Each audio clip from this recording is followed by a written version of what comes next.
You see this handshake? In a desert palace, about 50 years ago.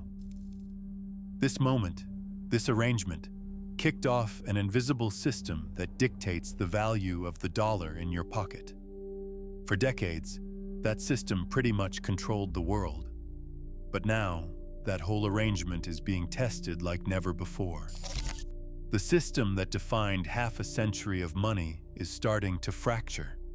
The entire global financial order is facing its biggest test since World War II, and you need to understand why.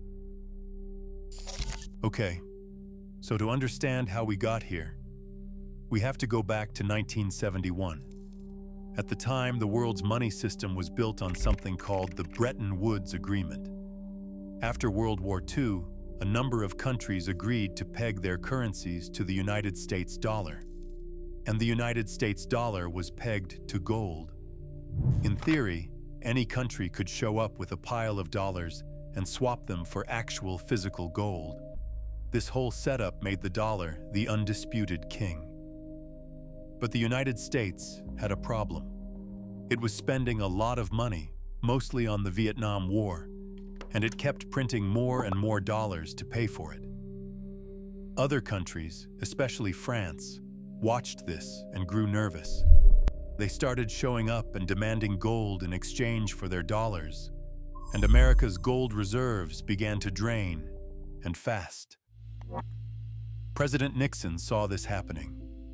He saw the gold just flying out of the country and realized they were on a path to running out completely. So on August 15, 1971, he went on television and made an announcement that shocked everyone. He unilaterally cut the link between the dollar and gold. Done. This became known as the Nixon shock.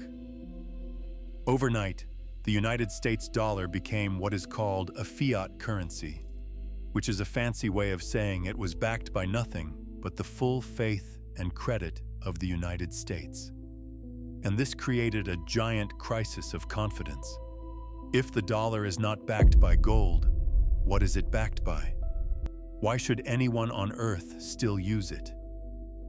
The United States had been enjoying this exorbitant privilege of being able to print the world's money. Now that privilege was in serious danger. They needed a new anchor for the dollar, and they needed it fast. They found it in the one thing every modern economy could not live without: oil.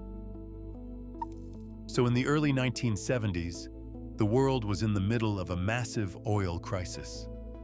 The Arab oil-producing countries, OPEC, were furious about U.S. support for Israel in the 1973 Arab-Israeli War, so they declared an oil embargo. You have probably seen the pictures. Long lines at gas stations, total panic. Gas prices quadrupled. The world learned a hard lesson. A handful of countries in the Middle East, especially Saudi Arabia, controlled the planet's energy lifeline. This is where American diplomacy went into overdrive. In 1974, Treasury Secretary William Simon flew to Saudi Arabia for these super quiet, high-stakes negotiations. What came out of this was not one single public treaty you can go and read. It was more of a powerful, strategic understanding. A bromance, if you will. And the arrangement they worked out was actually kind of genius. The United States would give the kingdom weapons, military aid, and a security guarantee. In exchange, Saudi Arabia would agree to price all of its oil exports in United States dollars. There was a second part to this that was just as important. The Saudis would then take their insane profits, these billions of petrodollars, and recycle them right back into the United States by buying American government bonds. Pretty soon, it became standard practice for all of OPEC to price their oil in United States dollars. This was a masterstroke. The dollar was no longer backed by gold. It was now effectively underpinned by oil. Think of it like this. The petrodollar system created a kind of global toll booth. If any country, Germany, Japan, Brazil, whoever, wanted to buy oil to run its economy, it had to do something first.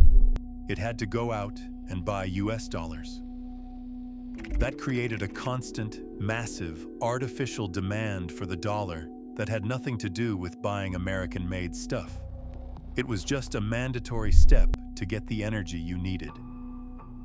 This is what locked in the dollar as the world's primary reserve currency. Central banks all over the world had to hoard dollars just to make sure they could pay their energy bill. And that second part of the deal, the recycling, was just as wild.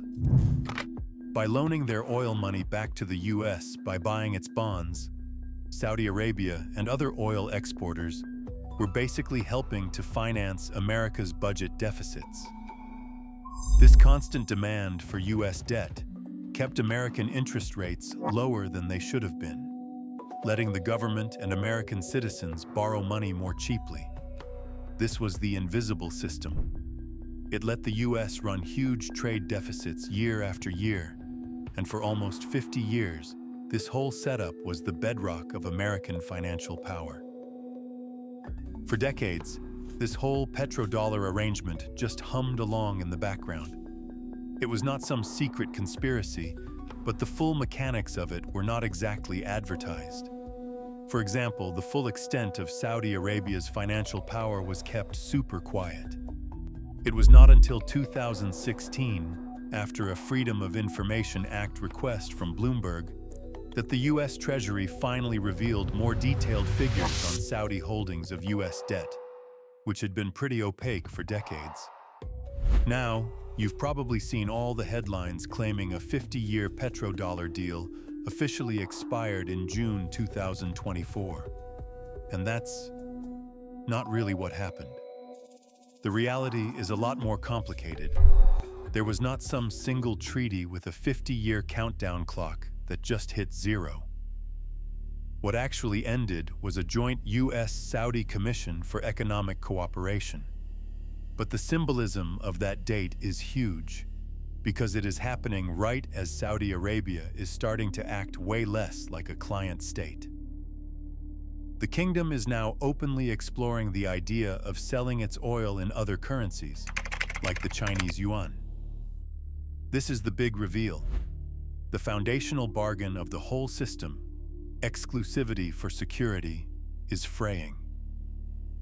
The system isn't collapsing overnight, but you can't deny that it's eroding. We're in this kind of slow-motion de-dollarization, and it's being driven by a few powerful forces. First, geopolitics. After the US and its allies froze Russia's foreign currency reserves after the invasion of Ukraine, countries all over the world took notice. The weaponization of the dollar made everyone really nervous and gave them a huge incentive to find alternatives to a system controlled by Washington. This has put the efforts of the BRICS countries, Brazil, Russia, India, China, and South Africa, into overdrive. The group has even expanded to include major energy players like Iran and the UAE, and they've invited Saudi Arabia to join too. These nations, which are a growing chunk of the world's economy, are actively trying to trade with each other in their own currencies, bypassing the dollar completely. China is even building out its own international payment system called CIPS. It is not a swift killer yet. It is way smaller, but it is a clear alternative in the making.